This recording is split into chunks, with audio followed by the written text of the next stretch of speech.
नमस्कार. बायोलॉजीच्या या व्हिडिओमध्ये आपलं स्वागत आहे. आपण 5वा टॉपिक पाहतोय, origin and evolution of life. आपल्याला 2 दिवसापूर्वी बोर्डाने 25% सिलेबस कमी केला आणि त्यामध्ये त्यातील बराचसा भाग या 5व्या टॉपिकवर मधला काय केलेला आहे, कमी केलेला आहे.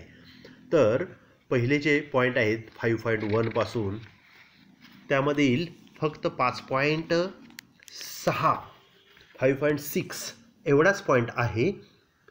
बाकीचे जे आहेत ते वगळून पुन्हा फक्त ह्युमन इव्हॉल्युशन घेतलेलं आहे. तर पहिल्यापासूनचा ओरिजिन ऑफ लाईफ वगैरे जो आहे तो भाग वगळलेला आहे. 5.1 2 3 4 5.5 पर्यंतचा भाग आपण आतापर्यंत पाहिला होता. गेल्या आठवडा झाला पूर्ण आपण हे भाग पाहतोय. तो सर्व भाग आपल्या यंदाच्या वर्षासाठी फक्त बोर्डाच्या परीक्षेला येणार नाही एवढ्यासाठी तो वगळण्यात आलेला आहे. पुढच्या वर्षीची परिस्थितीनुसार पुढची स्थिती राहील. तर अशा पद्धतीनं हे पहिले 5.5 पर्यंतचा अभ्यासक्रम आपल्या अभ्यासक्रमातून वगळण्यात आलेला आहे या वर्षासाठी. आता मग आपण डायरेक्ट 5.6 हा पॉईंट पाहूया की modern synthetic theory of evolution. आता इव्हॉल्युशन म्हणजे काय? It is spontaneous, progressive and irreversible change occur in a living organism. सजीवामध्ये अचानक काहीतरी बदल होतो आणि तो बदल पुढच्या पिढीमध्ये संक्रमित केला जातो. त्याला आपण काय म्हणतो? इव्हॉल्युशन असे म्हणतो. हे इव्हॉल्युशन कसं घडतं तर त्यासाठी आपण मॉडर्न सिंथेटिक थेअरी पाहणार आहे. इव्हॉल्युशनची मॉडर्न सिंथेटिक थेअरी पाहणार आहे. आता हे मॉडर्न सिंथेटिक थेअरीमध्ये काय आहे तर ती कशावर आधारित आहे पहा. It is the result of true synthesis of all biological disciplines studies pertaining to a genetical, ecological, anatomical, geographical, paleontological, etc. were pre-used to explain mechanism of evolution. काय आहे? उत्क्रांती कशी झाली, सजीवसृष्टीमध्ये बदल कसे होत गेले, पूर्वीचे प्राणी वनस्पती होते त्यांच्यामध्ये बदल कसे होत गेले आणि नवीन ऑर्गॅनिझम्स कसे निर्माण झाले. आजचे जे आहेत ते पूर्वीच्या साध्या प्राण्या वनस्पतीपासून आत्ताचे कॉम्प्लेक्स ऑर्गॅनिझम कसे निर्माण झाले यासाठी आपल्याला ह्या बायोलॉजीच्या सगळ्या ब्रांचेस काय करतात, सपोर्ट करतात किंवा सांगतात. त्याच्यामध्ये आपण जेनेटिक्स पाहिलेलं आहे. आतापर्यंतचे 4 टॉपिक आपण पहिले 4 टॉपिक पाहिले ते जेनेटिक्सचे टॉपिक होते. जीन्स म्हणजे काय, जीन्स कॅरेक्टर कसे बदलतात किंवा जीनमध्ये म्युटेशन झाले की कॅरेक्टर बदलतात, हा भाग आपण तिथं जेनेटिक्समध्ये पाहिला. इकॉलॉजिकल, पर्यावरण बदललं, पर्यावरणाची स्थिती, वातावरणात होणारे बदल ते काय करावे लागतात, ॲक्सेप्ट करावे लागतात. त्या सजीवाला ते जगण्यासाठी, त्या बदलत्या वातावरणात जगण्यासाठी त्याच्यामध्ये स्वतः तो काय करतो, बदल करून घेतो आणि ते बदल करून घेतल्यामुळं काय होतं, इव्हॉल्युशन होतं असं आपण मानतो. की पूर्वी डायनॉसॉर्स, लॅमार्कची जी थेअरी आहे की यूज अँड डिसयूज कन्सेप्ट जे आहे, जे अवयव वापरले जातात ते प्रगतीच्या दिशेने डेव्हलप होतात, जे वापरले नाही ते अधोगतीच्या दिशेनं काय होतात, बदलतात, तर नष्ट होतात हळूहळू. अशा पद्धतीनं जी थेअरी मांडलेली आहे. त्याचबरोबर काय आहे, सजीवांनी बदलत्या परिस्थितीशी ॲडजस्ट करून घेतलं पाहिजे तर ते जगू शकतात, अन्यथा त्या वातावरणात ते जगू शकत नाहीत. डायनॉसॉर्स त्यांनी स्वतःमध्ये बदल झाला नाही त्यामुळे ते काय झाले, पृथ्वीवरून कायमचे नष्ट झाले. पण त्याच वेळेस डायनॉसॉर जेव्हा पृथ्वीवरती होते तेव्हा डास होते. डास मात्र त्यांनी आपल्या रक्त, तेव्हा डायनॉसॉरचं रक्त पित होते, आता मात्र ते इतरांचं रक्त पितात. याच्यावरून काय झाले, त्यांनी बदल करून घेतला म्हणून तर ते पृथ्वीवरती अजूनही अस्तित्वात आहेत. तर हा इकॉलॉजिकल, पर्यावरणात होणारे बदल. आज आपण बघतोय पर्यावरणात बदल होत आहेत, रोग जंतू, नवीन कोविडसारखे जंतू निर्माण होत आहेत. ह्याच्याशी कोणी स्ट्रगल करेल आणि तो काय करेल, त्याच्याशी ॲडजस्ट करेल, तो जगेल, त्याचा वंश पुढं फ्लरिश होईल, वाढेल. जे कोणी ह्या रोगाला बळी पडतील त्यांचा वंश पुढं काय होईल, हळूहळू म्हणजे त्यांच्यापासून पुढं डेव्हलपमेंट होणार नाही, पॉप्युलेशन त्यांचं वाढणार नाही. ॲनाटॉमी आपण पाहिले, वेगवेगळे ऑर्गन कुणाचे कसे तयार झाले वगैरे, हा आपण इव्हॉल्युशनचा भाग आता या अभ्यासक्रमात वगळलेला आहे. तो आहे पाठीमागं. जॉग्राफिकल चेंजेस झाले, भूगर्भामधले काही चेंजेस झाले, परिस्थिती बदलली, कोण पाण्यात राहतो, कोण जमिनीवर राहतो, कोण झाडावर राहतो, तिथल्या परिस्थितीला त्याला फेस करावं लागतं आणि त्या पद्धतीनं बदल होतो. देवमासा आपण फेल म्हणतो, हा सस्तन प्राणी आहे. सस्तन प्राणी हे पृथ्वीवरती, जमिनीवरती राहतात, पण व्हेल हा काय आहे, पाण्यात राहतो आणि पाण्यात राहिल्यामुळं त्याला त्या परिस्थितीला ॲडजस्ट करायला, पाण्यात पोहण्यासाठी माशासारखा स्ट्रीमलाईन बॉडी तयार झालेले आहे, हातापायाचे त्याचं रूपांतर पॅडलमध्ये झालेलं आहे किंवा वल्हवण्यासाठी त्याचा उपयोग करतो. पॅलेंटॉलॉजिकल इव्हिडन्सेस, फॉसिल रेकॉर्ड आपण पाहिलं पूर्वीच्या प्राण्यांच्या आत्ताच्या, त्याच्यामध्ये हळूहळू कसे बदल होत गेले, कोण कुणापासून निर्माण झालं हे फॉसिल जीवाश्माच्या साहाय्याने आपण पाहू शकतो.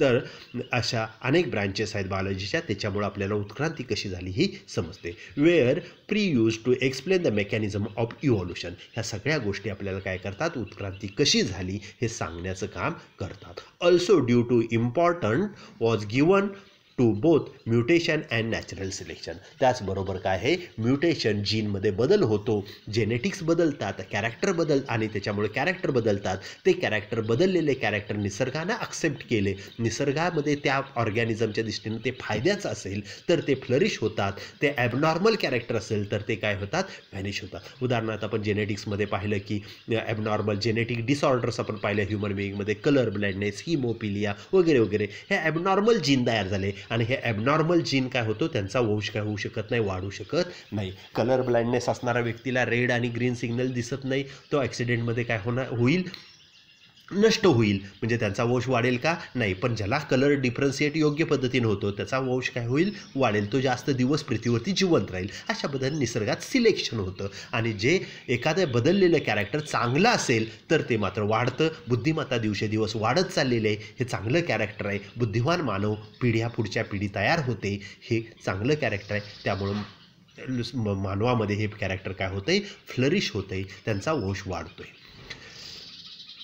R Fisher, JBS Haldane, T Dobzhansky, J Huxley, E Mayr, Simpson,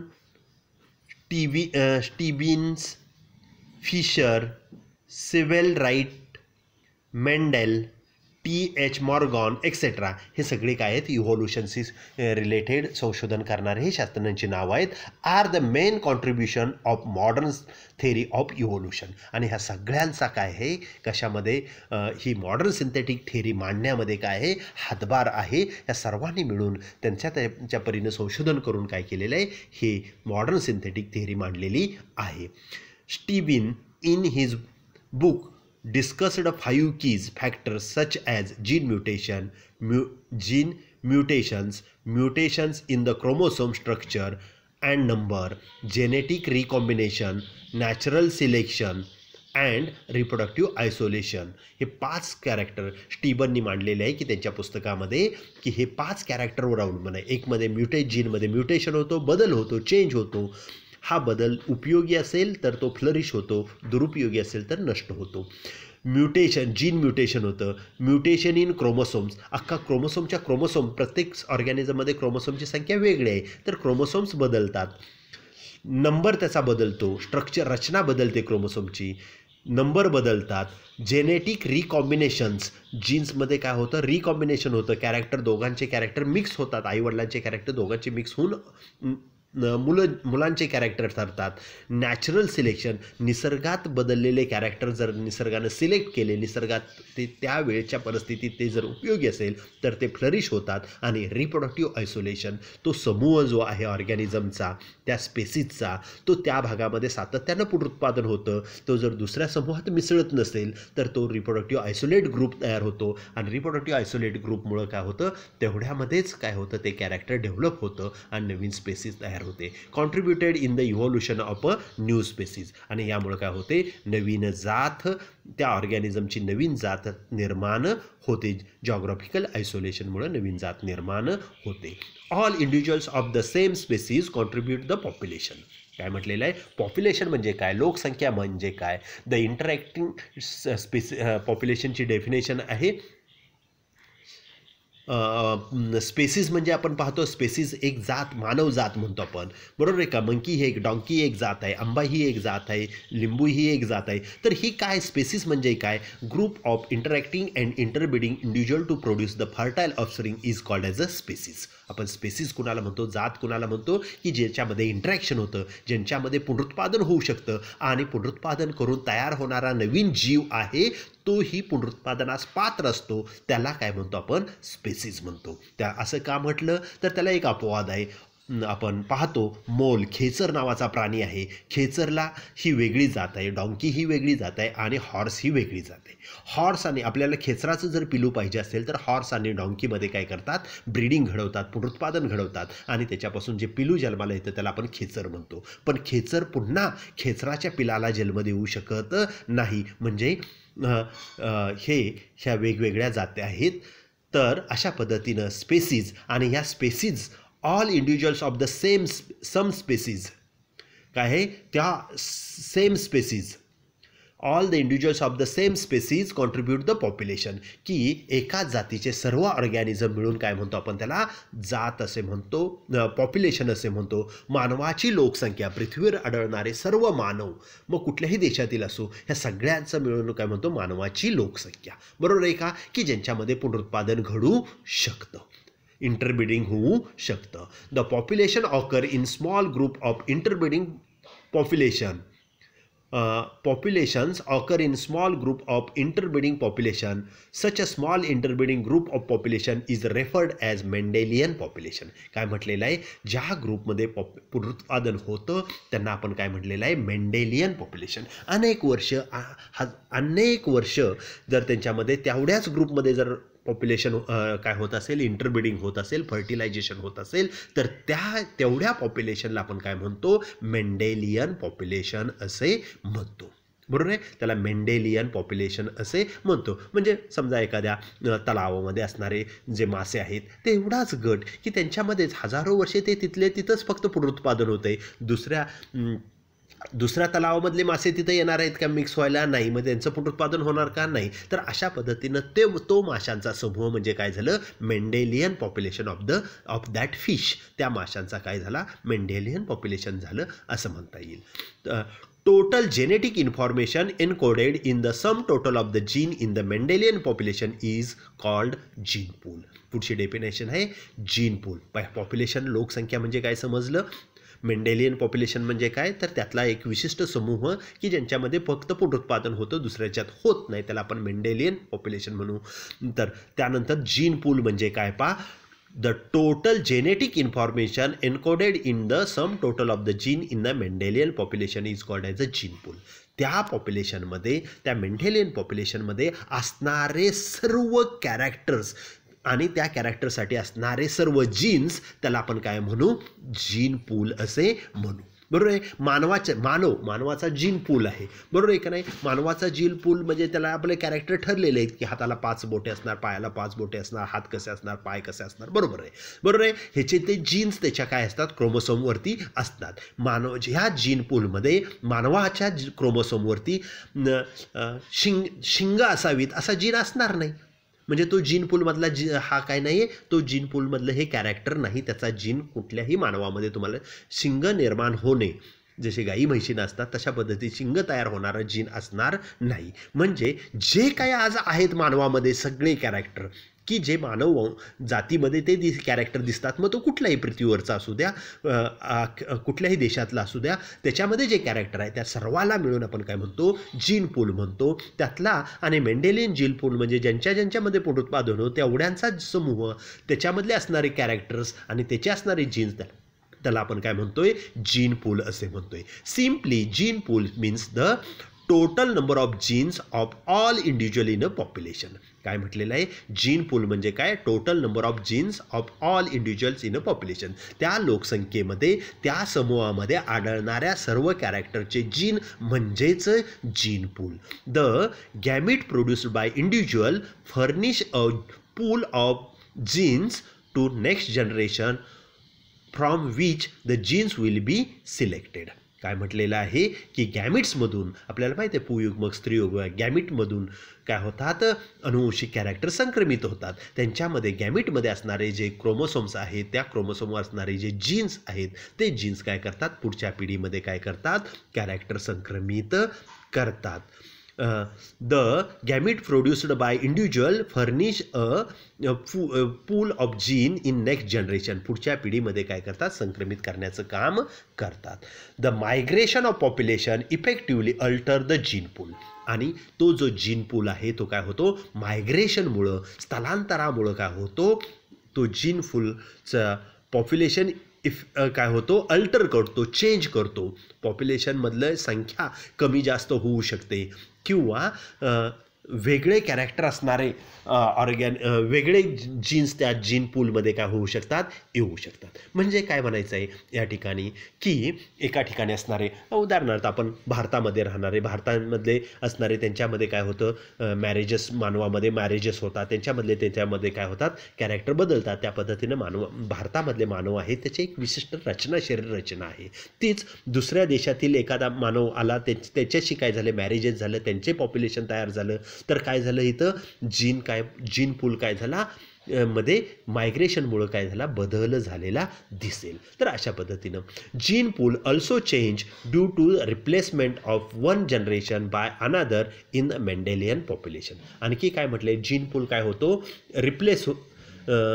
change होऊ शकतो. कशामुळे चेंज होऊ शकतो, तर replacement of one generation by another.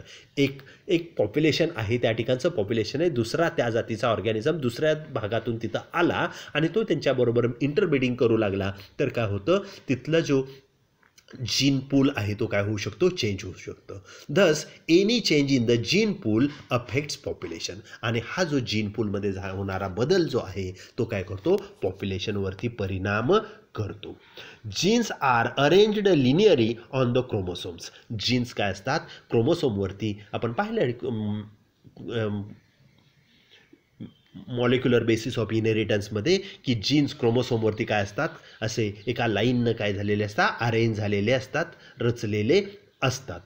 Jeans are arranged linearly on the chromosome having definite position. विशिष्ट ठिकाणी त्याचा जीन्स, प्रत्येक ह्याच्यावरती विशिष्ट ठिकाणी त्याचा जीन आढळतो. सर्व त्या पॉप्युलेशनमध्ये त्याच ठिकाणी तसा जीन त्यांच्यामध्ये प्रत्येकामध्ये आढळतो. According to Mendel, every gene that influence a trait has a 2 alleles. आणि मेंडेलच्या नुसार काय म्हटलेलं आहे, की कोणतंही कॅरेक्टर असलं तर किमान एक जोडी तरी काय आहे, जीनची ते कॅरेक्टर कंट्रोल करते. आपण पाहिलं height of the plant, tall म्हटलं की एक कॅपिटल टी, दुसरा कॅपिटल टी असेल किंवा स्मॉल टी असेल, हायब्रिड टॉल असेल तर, किंवा डॉर्फ म्हटलं की हाईट ऑफ द प्लॅन्ट, ह्याच्यासाठी काय आहे, एक जोडी आहे, एक कॅपिटल टी किंवा कॅपिटल टी स्मॉल टी किंवा स्मॉल टी. अशा पद्धतीचे काय असतात, जीन्स असतात. म्हणजे कमीत कमी एक जोडी तरी प्रत्येक कॅरेक्टर कंट्रोल करायला करते, हे असं मेंडेलने आपल्याला सांगितलेलं आहे. The proportion of an allele in a gene pool to the total number of allele at a given locus is called as a gene frequency. आता जीन फ्रिक्वेन्सी म्हणजे काय, तर the proportion of an allele in a gene pool, काय प्रमाण, त्या जीनचं, त्या अलेलचं प्रमाण किती, to total number of alleles at a given locus, त्या लोकेशनवरती असणारे अनेक अलेल्स. उदाहरण घ्यायचं झालं तर आपण याच्या आधी आपण पाहिलं की वेस्टिजियल ऑर्गन्स किंवा आपण ड्रॉसोफिलायवरचे त्याचा जे पंखांचा आकार होता तो आपण वेगवेगळ्या प्रकारे पाहिला. त्याचे अनेक अलेल्स आहेत, बरोबर आहे का नाही. मग त्यातले किती प्रमाणात कोणते अलेल्स कॅरेक्टर्स आहेत त्या पॉप्युलेशनमध्ये, कशा पद्धतीचे विंग शेप असणार आहे त्याच्यामध्ये, हा त्याच्यावरती अलेलवरती जीन फ्रिक्वेन्सीवर अवलंबून आहे. The proportion of an allele in a gene pool to a total number of allele at a given locus is called as a gene frequency. त्याला आपण काय म्हणतो, जीन फ्रिक्वेन्सी असे म्हणतो. Modern synthetic theory comprises 5 main factors that are broadly divided into 3 main concepts, like genetic variations caused due to the various aspects of mutation, recombination and migration, natural selection and isolation. काय आहे, modern synthetic थेअरीची आहे ही 3 बेसवरती आधारित आहे. Genetic variation, जीनमध्ये बदल होतो, क्रोमोसोममध्ये बदल होतो आणि बदललेल्या क्रोमोसोममुळे एखादं कॅरेक्टर पुन्हा तयार होतं, वेगळा ऑर्गॅनिझम तयार होऊ शकतो. मग त्याच्यामध्ये म्युटेशन वगैरे, रिकॉम्बिनेशन वगैरे पाहिलेलं आहे. नॅचरल सिलेक्शन, बदललेले कॅरेक्टर त्या वातावरणाला सुटेबल असेल तर त्याचा वंश फ्लरिश होतो, ते वाढतात, त्यांची संख्या वाढते. आयसोलेशन, जॉग्राफिकल आयसोलेशन, भागावरती ते कुठं आढळतात आणि ते कुठल्या ऑर्गॅनिझममध्ये ते मिक्स होऊ शकतात, इंटरब्रीडिंग होतं, ह्याच्यावर त्याचा काय आहे, त्या इव्होल्युशन अवलंबून आहे. अशा पद्धतीनं आपण या ठिकाणी बेसिक पाहतोय की मॉडर्न सिंथेटिक थेअरी कशी निर्माण झाली. आता जेनेटिक व्हेरिएशन वगैरे भाग हा पुढच्या पिरियडला पाहू. या ठिकाणी आपण थांबूया. थँक्यू.